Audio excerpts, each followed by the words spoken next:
दिवाली के नाम पर लोगों की जान से हो रहा खिलवाड़, साथ ही साथ सुप्रीम कोर्ट के आदेश को भी धुएं में उड़ा दिया गया। आज बात कर लेते हैं दिल्ली की, जहां सांस लेने में पहले ही इतनी दिक्कत होती है, पहले ही इतना पॉल्यूशन है, जिसके कारण कई बड़ी बीमारी से दिल्ली के लोग परेशान हैं। लेकिन अब तो मुसलमानों को दिखाने के लिए, अपनी अंधभक्ति को दिखाने के लिए अलग अलग तरह के बयान दिए जाते हैं। खासकर मुसलमानों को चिढ़ाने के लिए जिनकी औकात नहीं होती, वो भी पटाखे जलाते हैं।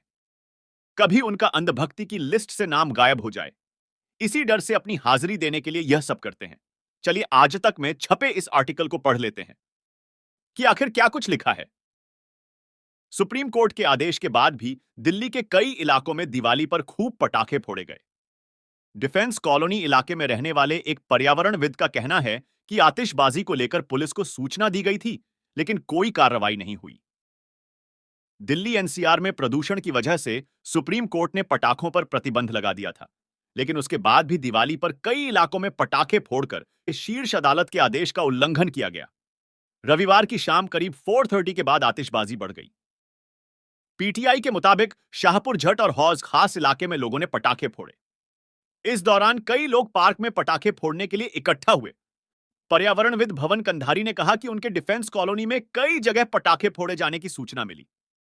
उन्होंने कहा कि इसको लेकर पुलिस थाने में शिकायत की गई, लेकिन कोई फायदा नहीं हुआ। उन्होंने कहा पटाखे को लेकर सुप्रीम कोर्ट का सख्त रोक का आतिशबाजी के दोहे में उड़ गया। चेतावनी और प्रतिबंध के बावजूद अधिकारी एक बार फिर विफल रहे हैं। सवाल जोड़ता है कि उच्चतम न्यायालय अब क्या रोक अपनाएगा। हम उत्सव के नाम पर अपने बच्चों को घुट घुट कर जीने को मजबूर कर रहे हैं। अब सोचिए कि जो लोग सिर्फ मुसलमानों को दिखाने या उनको चिढ़ाने की वजह से ही पटाखे फोड़ते हैं, उन अंधभक्त को अगर यह बताया जाए कि जब AQI लेवल बढ़ता है तो वह नाम पूछकर किसी मुस्लिम या हिंदू के घरों में नहीं जाता, बल्कि घुट घुट कर सभी लोग मरते हैं, हिंदू मुस्लिम के हिसाब से नहीं।